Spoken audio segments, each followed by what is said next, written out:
দীর্ঘ ৪ বছরেও শেষ হয়নি ২০ সজ্জার মা ও শিশু কল্যাণ কেন্দ্রের নির্মাণ কাজ।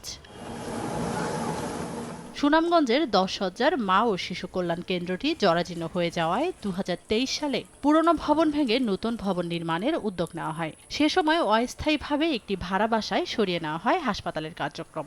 ১ বছরের মধ্যে ভবন নির্মাণ শেষ হওয়ার কথা থাকলেও ২০২৪ সালের আগস্টের পর থেকে বন্ধ হয়ে যায় নির্মাণ।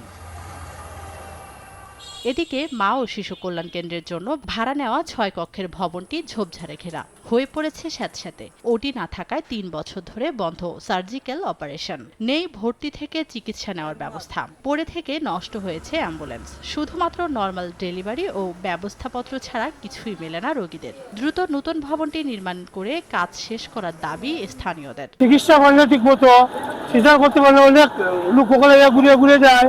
দুঃখ কষ্ট হইলো একটা ডেলিভারি দিতে পারি না, মা বাবা লই আইলে, বাচ্চা কাচ্চা লই আইলে, মেয়েরা লই আইলে সিজার হয় না। কিছু ট্যাবলেট বডি সরি দিত, এগুলো তো আমরা পাইতেছি না। প্রায় এই বিল্ডিং এ ভাড়া বাসায় ৩ বছর যাওয়ার সেবা দিতেছে। এখানে আসলে অনেকই সমস্যা। সিজারিয়ান দরকার, তখন তো তাদেরকে আমরা সেবা দিতে পারছি না। তখন তাদের যে কাজে পছন্দ হয়, যে ডাক্তারের কাছে ভালো লাগে, তারা ওই জায়গায় যায়। লোকবলেরও সমস্যা, জায়গার সমস্যা।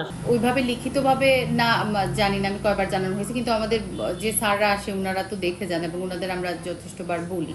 প্রকল্প জটিলতা ও অর্থাভাবে দীর্ঘদিন আটকে আছে কাজ।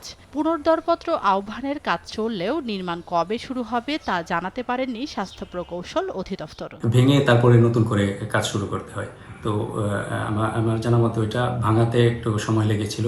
দ্রুত এটা টেন্ডার প্রক্রিয়া সম্পন্ন হওয়ার সম্ভাবনা আছে। ৮ তলা ভবনের ২০ শয্যা বিশিষ্ট ভবনের নির্মাণ কাজে ব্যয় ধরা হয় ১৪,৮৮,০০,০০০ টাকা। সময় সংবাদ, সুনামগঞ্জ।